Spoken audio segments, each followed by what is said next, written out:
I got so much motherfucking design on right now. Break it down, bring it back, make it clap. I got 3 old thoughts, new block, where that thing. Bitches on my line, and you know. Tindakan kekerasan dan pelecehan seksual di sekolah seperti pemerkosaan, eksploitasi sosial, kontrol seksual, dan lain-lain bisa disebabkan oleh beberapa faktor yang kompleks dan saling terkait.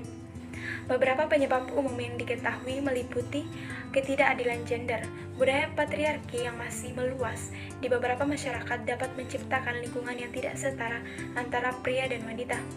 Hal ini dapat mengarah pada perlakuan yang tidak adil terhadap anak-anak perempuan dan memperkuat sikap merendahkan atau meremehkan mereka. Yang kedua, kurangnya pendidikan seksual. Banyak sistem pendidikan yang belum menyediakan pendidikan seksual yang komprehensif dan responsif. Yang ketiga, norma sosial yang merendahkan. Norma sosial yang merendahkan korban atau menormalisasi tindakan kekerasan dan pelecehan seksual dapat mempengaruhi cara individu berperilaku di lingkungan sekolah. Faktor yang keempat yaitu ketidakpedulian dan pengabaian. Nah, beberapa sekolah mungkin tidak memiliki kebijakan tertentu yang jelas terkait tindakan kekerasan dan pelecehan seksual, atau tidak memberikan perhatian memadai atau kebijakan memadai untuk tanda-tanda awal kekerasan atau laporan-laporan kekerasan ataupun pelecehan seksual. Selanjutnya, konteks budaya dan media. Faktor yang dapat menyebabkan tindakan kekerasan maupun pelecehan seksual ini dapat juga disebabkan oleh media atau media massa termasuk televisi, film, dan juga internet. Selanjutnya, ketidakadilan struktural. Faktor-faktor struktural seperti ketidaksetaraan sosial dan ekonomi dapat memberikan konteks yang memperbesar risiko tindakan kekerasan dan juga pelecehan seksual. Dalam mengatasi masalah tindakan kekerasan dan pelecehan seksual di lingkungan pendidikan, peran dan kebijakan pemerintah sangat penting. Pemerintah memiliki tanggung jawab untuk melindungi warga negara, termasuk anak-anak dan remaja yang berada di lingkungan pendidikan, seperti 1. Penyusunan undang-undang dan religius.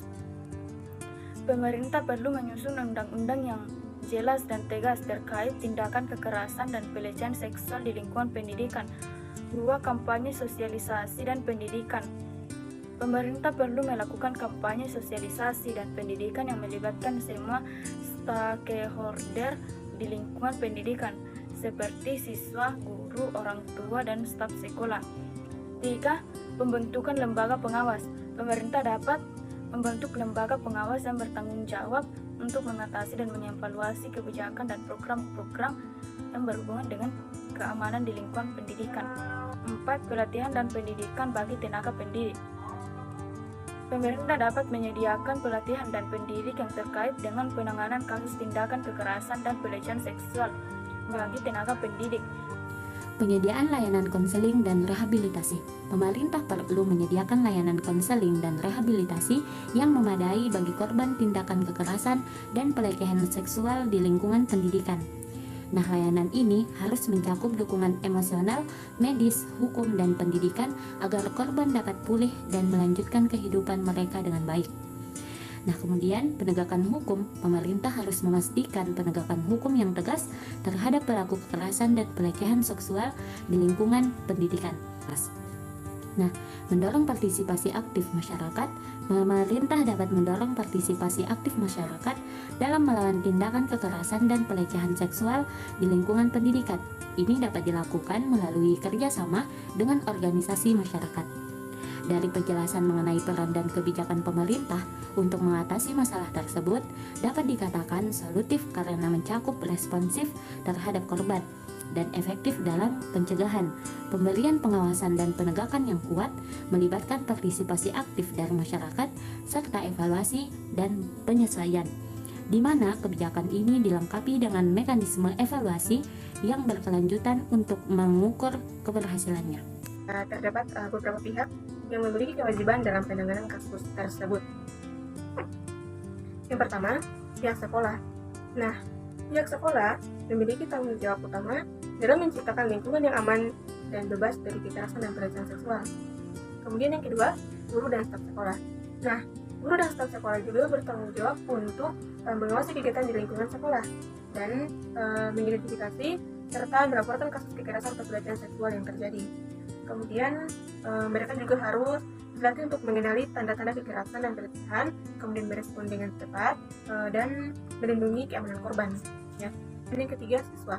Nah, siswa juga memiliki tanggung jawab dalam mengatasi masalah kekerasan dan pelecehan seksual di lingkungan sekolah.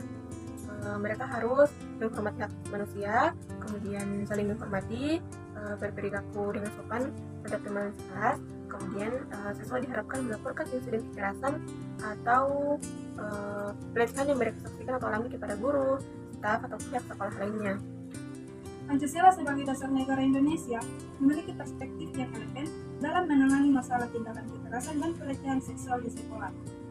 Meskipun Pancasila tidak secara eksplisit membahas masalah ini, nilai-nilai yang terkandung di dalamnya dapat memberikan landasan etika yang kuat untuk menghadapi situasi tersebut. Yang pertama, ketuhanan yang Maha Esa. Prinsip ini menentukan pentingnya menjunjung tinggi nilai-nilai moral dan spiritual. Yang kedua, kemanusiaan yang adil dan beradab. Pancasila menekankan pentingnya perlakuan yang adil terhadap semua manusia. Yang ketiga, persatuan Indonesia. Pancasila menekankan pentingnya persatuan dalam kehidupan masyarakat. Yang keempat, kerakyatan yang dipimpin oleh hikmat kebijaksanaan dalam permusyawaratan perwakilan. Prinsip ini menggarisbawahi pentingnya melihat semua pemangku kepentingan dalam mengambil keputusan. Sila kelima, keadilan sosial bagi seluruh rakyat Indonesia. Sila ini menekankan pentingnya keadilan sosial dan pemerataan kesempatan bagi semua warga. Dalam konteks ini, seperti memperkuat pendidikan tentang hak asasi manusia.